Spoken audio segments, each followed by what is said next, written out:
Hello mga Ben! Napanood niyo na ba ang latest movie ng Netflix at ng Skydance Animation? Ito nga ang Swapped mga Be at ito ang aking walang kwentang review.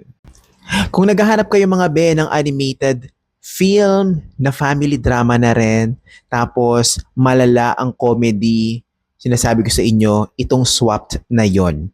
Pinagbibidahan lang naman ito ng very hot na si Michael B. Jordan as Ollie at ni Miss Juno Temple as Ivy. Napakagaling ng pagbuboses nila rito and napakaganda ng mga characters nila na basically nagpalit. Oo, nagkaroon talaga ng swapping mga be. Sa isang kabundukan kasi sila nakatira mga be, yung iba't ibang mga creatures. So ang mangyayari dito, yung mga zoo, yung mga zoo ito yung mga malalaki na parang mga elepante, pero mga puno sila na naglalakad mga be.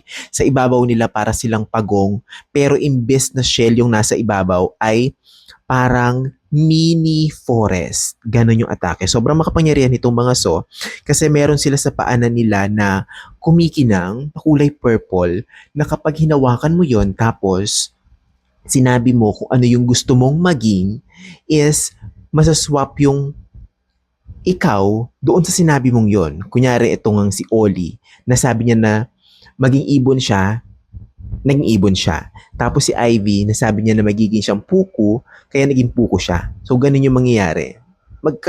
Nagka-swap sila ng identity. Eto pa mo raw si Oli tsaka si Ivy. Lalo na si Oli is may issue siya sa mga ibon na ito. Oo, ganyan. Pero, dahil nga sa mangyayaring swapping is mas makikilala at maiintindihan nila ang isa't isa. Ipaparealize sa iyo ng movie na ito na hindi mo kailangang mag-isa para masabi mong safe ka. Kailangan ilagay mo rin yung sarili mo sa shoes o sa pagkatao ng ibang mga nilalang para mas maintindihan mo sila. And sa panahon ngayon, tila mas kailangan nating magtulungan, magkaroon ng cooperation and collaboration with each other para malampasan natin yung mga pinagdadaanan nating mga pagsubok. And basically, hindi tayo nag-iisa sa mundong to. So, kailangan nating ibahagi yung sarili natin at makakilala ng ibang mga nilalang, ibang mga tao upang maging mas makabuluhan yung buhay. O, di ba? Ang taray, ang lalim ko dun mga be. Pero basically, yun yung matututunan nyo rito sa movie na ito. Napakaganda ng pagkakagawa. Netflix did it again after the K-pop Demon Hunter. So, napakaganda nitong swap. I highly recommend to sa buong pamilya mga be.